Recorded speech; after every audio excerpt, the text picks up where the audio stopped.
جی السلام علیکم. جی وعلیکم السلام. وعلیکم السلام.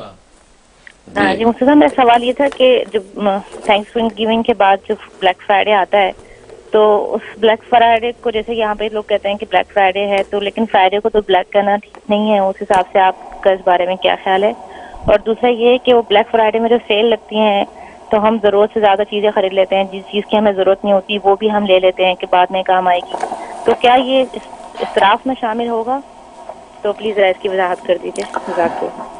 Very good question, thank you so much. جی مفتی صاحھ فرائیڈے کو بلیک کہنا کہاں تک جائز ہے؟ پہلی بات تو یہ بڑا اچھا سوال تھا ان کا. اور دوسرا بلیک فرائیڈے کے اوپر سیلیں لگتی ہیں, لوگ اندھا دھند اس پہ شاپنگ کرتے ہیں, کیا وہ اسراف ہے, زیادتی ہے, ظلم ہے؟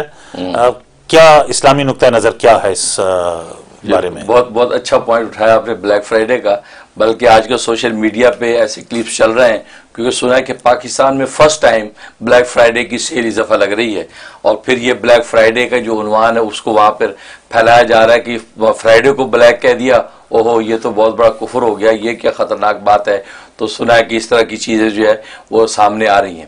پہلی بات تو ہے کہ آپ تو ایک فرائیڈے کو بلیک کی بات کر رہے ہیں, اللہ نے قرآن میں تو پورے ہفتے کو ہی منحوس کہا ہے, پورے ہفتے کو منحوس کہہ دیا کہ فرمایا وَلَقَدْ أَرْسَلْنَا رِيحًا صَرْصَرًا فِي أَيَّامٍ النَّحْسِ, کہ ہم نے جو ہے وہ ایک ہی تند تیز ہوا قوم ہود پر بھیجی فی ایام منحوس دنوں کے اندر. اور دوسرے مقام پہ الحاقہ میں اللہ نے وہ منحوس دن بتایا کہ وہ کتنے ہیں, فرمایا کہ وہ 7 راتیں اور 8 دن ہیں. 7 راتیں اور 8 دن کو منحوس قرار دیا کہ 7 راتیں 8 دن یہ مسلسل جو ہے وہ ہوا چلتی رہی اور وہ عذاب ان قوم پہ آیا. تو اللہ نے تو پورے ہفتے کے سارے دنوں کا منحوس قرار دے دیا. اب آپ بتائیے آپ بلیک فرائیڈے کہاں لے کے جائیں گے؟ تو بات اصل میں یہ ہے, یہ ایک نقطے کی بات یاد رکھیں, یہ جذباتیت کی بات نہیں, ایک علمی بات ہے. بات یہ ہے کہ اصل میں دن کی ذات کے اعتبار سے اس کے اندر کوئی نہ نحوست ہوتی ہے نہ سعادت ہوتی ہے. دن اپنی ذات میں نتھنگ ہے, اس کے نہ اندر نحوست ہے نہ اس کے اندر کوئی سعادت ہے. ہاں خارجی حالات کی وجہ سے اس کے اندر نحوست یا سعادت آتی ہے. چنانچہ اللہ کا عذاب جب اس قوم پہ نازل ہوا, اللہ نے چونکہ وہ عذاب کا دن تھا ان لوگوں کے لیے, تو اللہ نے ان کو کہہ دیا کہ یہ دن تمہارے لیے منحوس ثابت ہوئے کہ وہ تم پہ عذاب آ گیا. لیکن وہی دن عین قوم ہود کے لیے وہ نافع ہوئے, سعادتوں کے قوم ہود کے اوپر عذاب کا اثر نہیں ہوا. حضرت ہود علیہ الصلوۃ والسلام اور ان کے ماننے والے جو تھے ان کے اوپر کوئی عذاب کا اثر نہیں تھا. تو وہ 7 دن اور 8 دن جو ہے وہ ان کے اوپر عذاب آتا ہے جو ان کی نافرمان قوم تھی. جو فرما بردار تھے وہ بچے رہے, تو ان کے لیے وہی دن سعادت مند ہو گئے, ان کے لیے منحوس ہو گئے. تو خارجی حالات یہ اضافی نسبتیں ہیں, تو اضافی نسبتوں کے اعتبار سے کوئی چیز کسی کے لیے منحوس ہوتی ہے, کسی کے لیے سعادت ہو جاتی ہے. اب خود ہم محاورے میں صبح شام کہتے ہیں یار آج بڑا برا دن گزرا, یار میرا آج بڑا برا دن گزرا, بڑا ہیکٹک دن گزرا. تو دن کو برا کہہ رہے ہیں آپ, دن تو سارے اللہ کے بنائے ہوئے ہیں. یا دن کو بڑا مشکل دن تھا آج یار. تو یہ نسبتیں آپ نے اپنے حالات کے اعتبار سے کی ہیں. ہو سکتا ہے کسی دوسرے کے لیے ہو کہ یار آج میرا دن بڑا اچھا گزرا, اس کے لیے اچھا ثابت ہوا. تو یہ اضافی نسبتیں ہیں. تو اضافی نسبتیں خارجی حالات کی وجہ سے ہوتی ہیں, اس کی دنوں کی ذات کے اندر کسی قسم کی سعادت اور نحوست نہیں ہے, یہ یاد رکھیں.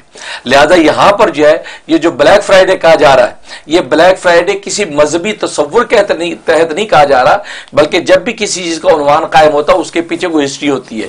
تو یہ بلیک فرائیڈے اصل میں جیسے تھیوریز ہیں, ایک تھیوری یہ ہے کہ یہ بلیک فرائیڈے اس لیے کہا جاتا ہے کہ اصل میں یہاں امریکہ کے اندر 2 ایسے بندے تھے ریبل کہ جنہوں نے مارکیٹ سے سونا جو ہے وہ ذخیرہ اندوزی کر کے روک لیا تھا, نکال لیا تھا. مقصد تھا کہ سونے کی قیمت بڑھ جائے گی, اب ہم مارکیٹ میں ڈالیں گے. یہاں تک کہ وال اسٹریٹ سے بھی سارا سونا سمیٹ لیا.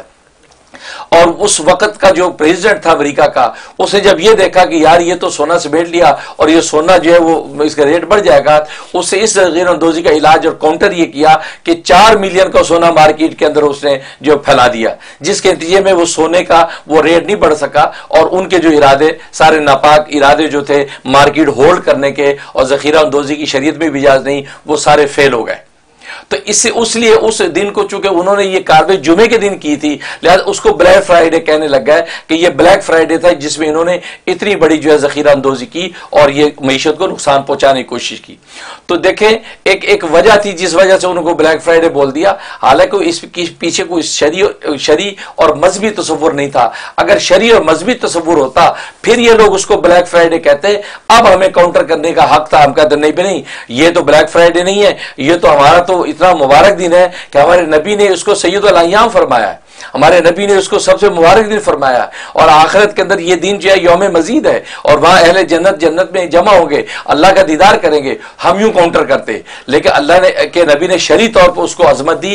اگر وہ شرعی تصور کے تحت اس کو بلیک فرائیڈے کہتے تو یہ اعتراض ہوتا اور ہم اس کا جواب دیتے, لیکن یہاں شرعی تصور نہیں ہے, ایک معیشت کا تصور, ایک محاورے کا ایک عنوان ہے جس میں بلیک فرائیڈے کہہ دیا جاتا ہے. تو اس وجہ سے بلیک فرائیڈے کہہ دینے میں کوئی مذاکرہ نہیں ہے, اور اس میں کسی قسم کی ہمیں بھی کوئی جذباتی ہونے کی ضرورت نہیں ہے.